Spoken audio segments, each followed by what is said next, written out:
আপনার পেছনে যদি অনেক শত্রু থাকে, শত্রুকে যদি দমন করতে চান, আপনার শত্রু অনেক অনেক শক্তিশালী, ক্ষমতা কিন্তু কম না, টাকাও কিন্তু অনেক বেশি, গোষ্ঠীও কিন্তু অনেক বড়, আপনি পেরে উঠতেছেন না, শত্রু আপনাকে তিলে তিলে ধ্বংস করে দিতেছে।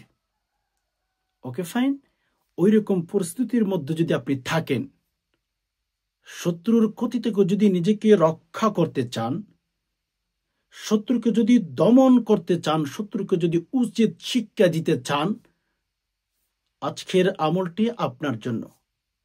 আজকের আমলটি আপনি শিখে রাখেন, যে কোনো সময়, যে কোনো টাইমে মেবি আপনার কাজে আসতে পারে।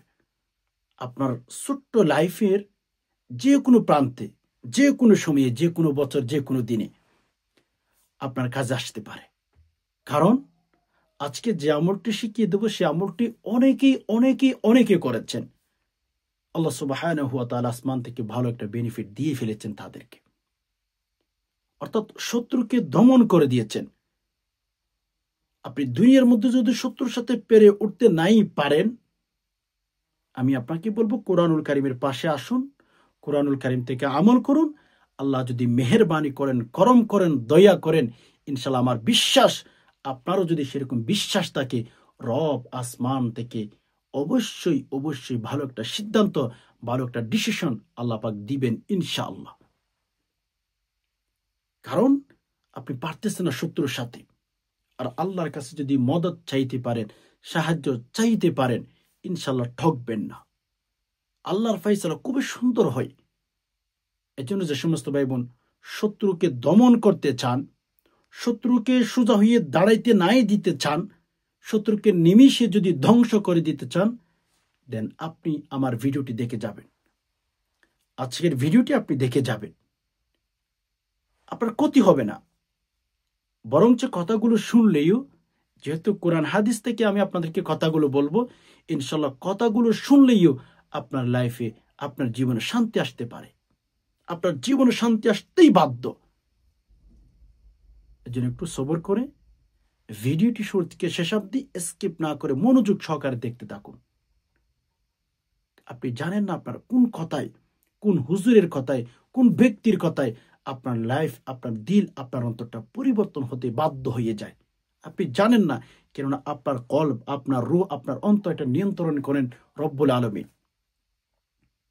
যদি আপনি নিজেকে শত্রুর ক্ষতি থেকে নিজেকে রক্ষা করতে চান, শত্রুকে যদি দমন করতে চান, তাহলে আজকের আমলটি আপনার জন্য। কত মানুষের কাছে বিচার দিয়েছেন, কোনো বিচার আপনি পান নাই। কত মানুষের কাছে অভিযোগ করেছেন, সে অভিযোগের ফলাফল তেমন একটা ভালো আপনি পান নাই। সো আর দেরি কেন, আসুন আমরা আজকের আমলটি শিখে ফেলি। মনোযোগ সহকারে দেখতে থাকুন। আর হ্যাঁ, এখনো পর্যন্ত যারা লাইক করেন, অবশ্যই একটি লাইক করে ফেলুন। চ্যানেলটি সাবস্ক্রাইব করে অল নোটিফিকেশন অন করে ফেলুন, সবার আগে যেন আপনি পেয়ে যান। আমি যখনই ভিডিও আপলোড করব, বিভিন্ন গুরুত্বপূর্ণ আমলের ভিডিও আপনি পেয়ে যাবেন। অনেক কিছু শিখতে পারবেন যদি আমার চ্যানেলটার সাথে আপনি থেকে যান। প্রথম নাম্বারে আমরা কিছু কথা বলবো। প্রিয় দর্শক, দেখুন, আমরা যে জীবনটা কাটাচ্ছি না, এই জীবনটা একলিস্ট আমরা যদি বলি জাহিলিয়াতের যুগের মতো হয়ে গেছে ভাই। শত্রু ছাড়া কিচ্ছু নাই ভাই। যাকে আপন মনে করে সেই তো শত্রু হয়ে যায়। আপনারা আমার কথার সাথে একমত হবেন কিনা আমি জানি না, তবে আমি এটাই বলতে বাধ্য, আমার ছোট্ট লাইফে, ছোট্ট জীবনে যে অভিজ্ঞ আপনাদেরকে শেয়ার করব। এই পৃথিবীতে ভাই, যাকে আপন মনে করেন সেই দুশ্মন হয়ে যায়, রাইট? এজন্য আল্লাহ তাআলার কথা সত্য মানুষ, দুনিয়ার মধ্যে তোমাদেরকে আমি কয়েকটা জিনিস দিয়ে তৈরি করে পাঠিয়ে দিয়েছি।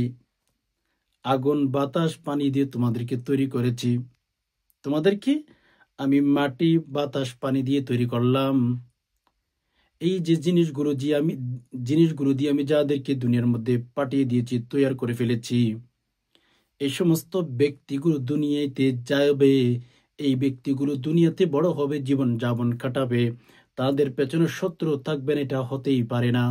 আল্লাহ পাক রব্বুল আলামিন এটাই বোঝাবার জন্য আমাদেরকে বলে দিয়েছেন, হে দুনিয়ার মানুষ, তোমাদের আপন বলতে এই যে সবচেয়ে মনের মধ্যে যাদেরকে আপন করে জায়গা করে দিবা, ওই ব্যক্তিটাই কিন্তু তোমাদের মনটা ভেঙে চলে যাইবে। আল্লাহ আমাদেরকে বোঝানোর চেষ্টা করে এই মনের মধ্যে শুধুমাত্র কেবলমাত্র জায়গা হবে আল্লাহ পাক রব্বুল আলামিনের। ওকে, আসুন আমি যেটা আপনাদেরকে বলতে চাচ্ছি, বুঝাইতে চাচ্ছি, সেটা হচ্ছে সম্মানিত দিনী ভাই বোন, আল্লাহর কাছে আমাদের চাইতে হবে। দুনিয়ার মানুষ যাকে আপন মনে করেন সেই যেহেতু ক্ষতি করে ফেলতেছে, আপন কাকে মনে করবেন? আপনি বিশ্বাস কাকে মনে করবেন? বিশ্বাস কাকে করবেন? মানুষ তো পাচ্ছেন না। শত্রু আর শত্রু, ডানে বামে সামনে পেছনে, শত্রু ছাড়া কিচ্ছু নাই ছোট্ট একটা লাইফে। অথচ আপনি মানুষের কোনো ক্ষতি করেন নাই, এরপরই দেখা যাচ্ছে মানুষ আপনার ক্ষতি করতেছে। এরকম কিছু স্বাভাবিক মানুষ আছে এই পৃথিবীতে, তাদের কাজকর্ম হচ্ছে শুধু একজনের পেছনে আরেকজন লেগে থাকা। এজন্য আল্লাহ তাআলার কাছে রুজু হতে হবে, আল্লাহর কাছে আমাদের সবচেয়ে বেশি বিশ্বাস রাখতে হবে, এন্ড পাশাপাশি হালাল হারাম মেনটেন করে চলতে হবে। দেখুন, যত মানুষকে বেশি বিশ্বাস করবেন, সে মানুষ আপনাকে ফকির বানাবে, সে মানুষ আপনাকে ক্ষতি করবেই করবে। যত মির্জাফর তৈরি হয়েছে পৃথিবীতে, আসমান ও নিচে জমিনের উপরে, যত মির্জাফর তৈরি হয়েছে, ইতিহাস সাক্ষী, আপন মানুষগুলোর ভেতর থেকে কিন্তু মির্জাফর তৈরি হয়। পৃথিবীর মধ্যে যত বড় বড় মানুষের জীবনে আপনি পড়বেন, প্রত্যেকের লাইফে যত বড় বড় ক্ষতি করেছে, তাদের আপন মানুষগুলোই ক্ষতি করেছে। এজন্য ভাই, মানুষকে অতি বিশ্বাস করতে যাই না, ঠকবেন, কসম খুদা। এই কলবে কাউকে জায়গা করবেন না। আল্লাহকে রাজি খুশি করার চেষ্টা করুন, আল্লাহ খুশি হয়ে যাবেন। আল্লাহ পাক রব্বুল আলামিন দোয়া কবুল করবেন, সাহায্য করবেন। এজন্য দুনিয়ার মধ্যে এসেছেন, আপনার শত্রু থাকবে, আমার শত্রু থাকবে। তবে হ্যাঁ, আমরা যদি আল্লাহর কাছে সাহায্য চাইতে পারি, আল্লাহ পাক রব্বুল আলামিনকে যদি আমরা বুঝাইতে পারি যে আল্লাহ, আপনি ছাড়া আমাদের সাহায্যকারী কেউ নাই, আপনি ছাড়া আমাদের মদত করনেওয়ালা কেউ নাই, এভাবে যদি বলে বলে আল্লাহর কাছে চাইতে পারি, কসম খোদা, সারা পৃথিবীর মানুষ যদি আমাদের পেছনে লেগে যায়, সারা পৃথিবীর মানুষ যদি আপনার ক্ষতি করার চেষ্টা করে, আর আল্লাহ রব্বুল আলামিন যদি আপনাকে রক্ষা করার মতো নিয়ত করে ফেলেন, আল্লাহ যদি আপনাকে হেফাজত করেন, সারা পৃথিবীর মানুষ মিলে কিন্তু আপনার এক বালি পরিমাণ ক্ষতি করতে পারবে না। জ্বলন্ত উদাহরণ মক্কার জমিনের মধ্যে আল্লাহ রসুল মুহাম্মদুর রাসূলুল্লাহ সাল্লাল্লাহু আলাইহি সাল্লাম রেখে দিয়েছেন। মক্কার সকল মানুষ আল্লাহ রসুল সাল্লাল্লাহু আলাইহি ওয়াসাল্লামের বিরুদ্ধে চলে গেলেন। যখন মদিনাওয়ালা নবী মুহাম্মদ রাসূলুল্লাহ সাল্লাল্লাহু আলাইহি ওয়াসাল্লাম কুলু লা ইলাহা ইল্লাল্লাহ তুফলিহুন বলা শুরু করলেন, তখন কিন্তু মক্কার মানুষগুলো, আপনজনগুলো কিন্তু রসুলের বিরুদ্ধে চলে গেলেন। আপনজন রাসূলুল্লাহ সাল্লাল্লাহু আলাইহি ওয়াসাল্লাম স্পষ্ট হাদিসের মধ্যে বলেছেন, আমি যখন মদিনা মক্কাবাসীকে যখন লা ইলাহা ইল্লাল্লাহ পাঠ করলাম, যখন দ্বীন ও দাওয়াত দেওয়া শুরু করলাম, তখন সর্বপ্রথম যে ব্যক্তি আমাকে পাথরটা মেরেছিল, সেই ব্যক্তিটাই হচ্ছে আমার রক্তের সম্পর্ক। নবীজিকে সর্বপ্রথম যে পাথর মেরেছিলেন, ওই লোকটাই ছিল আবু লাহাব।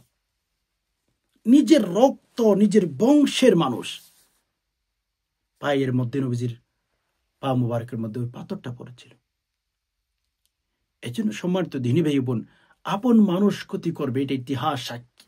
তবে হ্যাঁ, শুনেন, মক্কার যত মানুষ ছিল সবাই রসুলের বিরুদ্ধে চলে গেলেও বাট আল্লাহ তো পক্ষ ছিলেন, কারণ আল্লাহ যার পক্ষে থাকে তাকে কেউ কখনো কোনো ধরনের ক্ষতি করতে পারে না। ওকে, এজন্য আল্লাহর কাছে সাহায্য চান, সাহায্যকারী হিসাবে আল্লাহই যথেষ্ট। আল্লাহ বলে আপনাদেরকে দেন না, কেন দেন না? হাজার হাজার হিন্দু খ্রিস্টান আমল করে তাদেরকে আল্লাহ তাআলা ফলাফল যদি দিতে পারেন, আপনাদেরকে কেন দিবেন না? আমি বুঝাইতে পারি না নিজেকে, কেন দিবেন না আপনাদেরকে? অবশ্যই দিবে আপনাদেরকে। আল্লাহর কাছে চাওয়ার মতো চাইতে পারলে আল্লাহ সুবহানাহু ওয়া তাআলা কখনো বান্দাদেরকে ফিরান না। এটা আল্লাহ পাক রব্বুল আলামিনের নিয়ম নয়। এই হাদিসের কথা আপনাদেরকে কতবার বলবো মেরা আজিজু। আবু হুরায়রা রাদিয়াল্লাহু তাআলা আনহু বলেন, আল্লাহর অনেক লজ্জা, অনেক লজ্জা। কোন বান্দা যখন আল্লাহর কাছে দু হাত তুলে মুনাজাত করেন, কোন নারী, কোন ইমানদার, কোন পুরুষ যদি আল্লাহ তাআলার কাছে হাত তুলে মুনাজাত করেন, দোয়া করেন, আর ওই বান্দা যদি আল্লাহ পাক রব্বুল আলামিনের কাছে চাইতে থাকে হালাল হইতে, হালাল জিনিসের জন্য যখন রবের কাছে দোয়া করেন, আবু হুরায়রা বলেন আল্লাহ পাক ওই বান্দাকে খালি হাতে ফিরিয়ে দিতে আল্লাহ পাকের অনেক অনেক লজ্জা লাগে, বিদায় আল্লাহ পাক ওই বান্দাকে কখনো খালি হাতে ফিরিয়ে দেন না। আল্লাহ পাক কখনো কোনো বান্দাকে খালি হাতে ফিরিয়ে দেন না। আল্লাহর অনেক লজ্জা, অনেক লজ্জা। এজন্য আল্লাহর কাছে চান, আল্লাহ দিতে বাধ্য। আল্লাহর কাছে চাইলে আল্লাহ দিতে বাধ্য। তো যাই হোক, আর কথা বাড়াচ্ছি না ভাই বোন। কথাগুলো আমি একটু গুছিয়ে বলার কারণে আমার ভিডিওটি একটু লম্বা হয়ে যায়, ফলে অনেক ভাই বোন কষ্ট পান। ভাই, আপনাদের হাতে যদি সময় না থাকে ভিডিওটি দেখবেন না, যদি সময় থাকে তাহলে দেখবেন। তারপরে মানুষকে খারাপ কমেন্ট করে বাজে মন্তব্য কখনো করবেন না, এটা ঠিক না। আপনার ভালো না লাগতে পারে, আমার কথা যে আপনার ভালো লাগবে এটা হতেই পারে না। তবে কিছু মানুষ আছে ভালোবাসা আমার কথাগুলো, আমাকে ভালোবাসা আমার কথাগুলো শুনে, তাদের উদ্দেশ্যে আমার ভিডিওগুলো করা। যাদের কাছে ভিডিওগুলো ভালো লাগে না, আমার কিছু করার নাই ভাই। আমি কথাগুলো একটু গুছিয়ে বলি, যারা মন মানসিকতা নিয়ে তৈরি করে শুনেন তাদের কাছে আমার কথাগুলো অলমোস্ট ভালো লাগবে। Okay fine. যারা কথাগুলো মন দিয়ে শুনবে না তাদের কাছে কিন্তু কষ্ট লাগবে। এজন্য যাদের কাছে ভালো লাগে না আপনারা না দেখলেও চলবে, যাদের কাছে ভালো লাগে তারা ভিডিওটি দেখবেন, কথাগুলো শুনবেন। জাযাকুমুল্লাহ। তো যাই হোক, এখন আপনার পেছনে অনেক শত্রু হয়ে গেছে, অনেক অনেক শত্রু তৈরি হয়ে গেছে। এখন কি করবেন? কুরআনুল কারীমের পাশে যাবেন। সুবহানাল্লাহ, সুবহানাল্লাহ। সূরাতুল লাহাব, এই সূরাটি আল্লাহ তাআলা আবুল আহাবের যে যত বংশধর ছিল, আবুল আহাব যখন নবী আলাইহিস সালাতু সালামের বিরুদ্ধে চলে গেলেন, তখন আবুল আহাবের বিরুদ্ধে আল্লাহ তাআলা ডিসিশন নিয়েছিলেন, নবীজির কাছে এই সূরাটি নাজিল করে দিয়েছিলেন। নবীজিকে ধ্বংস করার চেষ্টা করেছিলেন, কিন্তু না, তাব্বাত ইয়াদা আবি লাহাব, আবুল আহাব তুই এবং তোর অনুসারীদের হাত ধ্বংস হয়ে যাবে, আল্লাহ বলেছেন। তো যাই হোক, এজন্য যখন আপনার পেছনের সামনে শত্রু ছাড়া কিচ্ছু হবে না, কিচ্ছু থাকবে না, আপনি যদি শত্রুকে দমন করতে চান, আজকের আমলটি আমার শেখানো পদ্ধতিতে আপনি করার চেষ্টা করবেন। কিভাবে করবেন? সময় তো দিনই বেইবুন। প্রথম নাম্বার, আপনি উজু করবেন। উজু করার শুরুতে দু হাত কবজি পর্যন্ত দিয়ে ফেলবেন, বিসমিল্লাহ পাঠ করবেন, উজু শেষ করে কালিমা শাহাদাত পাঠ করবেন। এরপর 2 রাকাত সালাতুল হাজত নামাজ পড়বেন। অন্যান্য দিন যেভাবে মেবি আপনি সালাতুল হাজত নামাজ পড়েন, সেভাবে সালাতুল হাজত নামাজ আপনি পড়ে নেবেন। পড়ার পরে 11 বার ইস্তিগফার, 11 বার দুরূদ শরীফ, আস্তাগফিরুল্লাহ, আস্তাগফিরুল্লাহ, আস্তাগফিরুল্লাহ, আস্তাগফিরুল্লাহ, আস্তাগফিরুল্লাহ, এভাবে 11 বার আমি কয়েকবার পাঠ করে দিয়েছি। এরপর 11 বার দুরূদ শরীফ পাঠ করবেন। দুরূদ শরীফ, আল্লাহুম্মা সাল্লি আলা মুহাম্মদ সাল্লাল্লাহু আলাইহি ওয়াসাল্লাম, আল্লাহুম্মা সাল্লি আলা মুহাম্মদ সাল্লাল্লাহু আলাইহি ওয়াসাল্লাম, এভাবে 11 বার। আর হ্যাঁ, অবশ্যই আমলটি করার আগে 7টি শুকনো মরিচ নেবেন। 7টি বাজার থেকে ভালো ভালো যে শুকনো মরিচ আছে সেগুলো 7টি, সেখান থেকে 7টি মরিচ নেবেন। আচ্ছা, এখন মরিচও নিয়েছেন 7টি, যেগুলো ভালো মরিচ। এন্ড 11 বার ইস্তিগফার, 11 বার দুরূদ শরীফ পাঠ করে আপনি হচ্ছে যে মরিচগুলো নিচে 3টি ফু দিবেন। Okay fine. এরপর আপনি সূরাতুল লাহাব 7 বার, বিসমিল্লাহির রহমানির রহিম, تبت يدا أبي لهب وتب ما أغنى عنه ماله وما كسب سيصلى نارا ذات لهب وامرأته حمالة الحطب في جيدها حبل من مسد। এভাবে সহিহ শুদ্ধ করে সূরাতুল লাহাব 7 বার আপনি তেলাওয়াত করবেন। ভুলে বার উচ্চারণ করলে ভাই তেমন বেনিফিট আপনি পাবেন না। সহিহ শুদ্ধ করে আপনি হচ্ছে 7 বার তেলাওয়াত করবেন। এরপরে ইয়া যাল জালালি এক নিঃশ্বাসে 3 বার, ইয়া যাল জালালি ওয়াল ইকরাম, ইয়া যাল জালালি ওয়াল ইকরাম, ইয়া যাল জালালি ওয়াল ইকরাম, এভাবে 3 বার এক নিঃশ্বাসে। তবে সহিহ শুদ্ধ করে পড়তে হবে, ইয়া যাল জালালি ওয়াল ইকরাম, ইয়া যাল জালালি ওয়াল ইকরাম, সহিহ শুদ্ধ করে এক নিঃশ্বাসে 3 বার পাঠ করেছেন। সূরা আল-হাব তেলাওয়াত করেছেন 7 বার। এবার ওই যে মরিচ যেগুলো নিচে সেখানে 3টি এভাবে ফু দিবেন, 3টি ফু দিবেন। এরপর শেষ আবার 3 বার অথবা 11 বার দুরূদ শরীফ পাঠ করবেন, সাল্লাল্লাহু আলাইহি ওয়াসাল্লাম, সাল্লাল্লাহু আলাইহি ওয়াসাল্লাম, সাল্লাল্লাহু আলাইহি ওয়াসাল্লাম পাঠ করবেন। ওকে, ফাইন। এখন আমার শেখানো পদ্ধতিতে আমলটি কমপ্লিট করে ফেলেছেন। প্রতি রাতে যখন ঘুমাইতে যাবেন 7টি মরিচ 7 দিনে একই টাইমে, ধরেন আজকে রাতে যদি 7টা বাজে পুরেন, আগামীকাল রাতও 7টা বাজে মরিচগুলো আগুনে দিবেন, এক একটা করে 7 দিনে 7টা। ওকে, ফাইন। এরপরে এক একটা করে যখন মরিচগুলো আগুনে দিবেন একই টাইমে পুরবেন, একদিনে এক একটা করে 7 দিনে 7টা আগুনে দিবেন। আগুনে দেওয়ার পরে যখন আগুনে দিবেন তখন নিয়ত করবেন, আল্লাহ অমুক ব্যক্তি আমার ক্ষতি করার চেষ্টা করতেছে, আল্লাহ শাস্তি করে দিন, আল্লাহ আপনি আসমান থেকে বিচার করে দিন। কসম খোদা, আল্লাহর কাছে যদি এভাবে আপনি আমল করে চাইতে পারেন, আল্লাহ পাক রব্বুল আলামিন অবশ্যই মদত করবেন, সাহায্য করবেন ইনশাআল্লাহ। আল্লাহর কাছে কোনো কিছু কঠিন নেই, আল্লাহ চাইলে সব কিছু পারেন। এর জন্য সাহায্যকারী হিসাবে আল্লাহই যথেষ্ট। এভাবে আল্লাহর কাছে চাইবেন, ইনশাআল্লাহ আল্লাহ তাআলা শত্রুকে দমন করে দিবেন। আশা করি বিষয়টি বুঝতে পেরেছেন। আল্লাহ তাআলার কাছে দোয়া করে, আল্লাহ যারা কথাগুলো শুনছেন, ইসলামের কথাগুলো, ধর্মের কথাগুলো, আল্লাহ সকলকে আপনি ভালো রাখুন, সুস্থ রাখুন। আল্লাহ সকলের মনে নেক আশাগুলো পূরণ করে দিন। আল্লাহ অভাব মুক্ত, টেনশন মুক্ত, দুশ্মন মুক্ত একটা জীবন দান করুন, আমিন। আজকে এই পর্যন্ত, দেখা হবে অন্য কোন ইসলামিক ভিডিওতে। ততক্ষণ পর্যন্ত আল্লাহ সুবহানাহু ওয়া তাআলা আমাদের সবাইকে ভালো রাখুন, সুস্থ রাখুন, আমিন। নাসরুম মিনাল্লাহি ওয়া ফাতহুন করিব। আসসালামু আলাইকুম ওয়া রাহমাতুল্লাহি ওয়া বারাকাতুহু।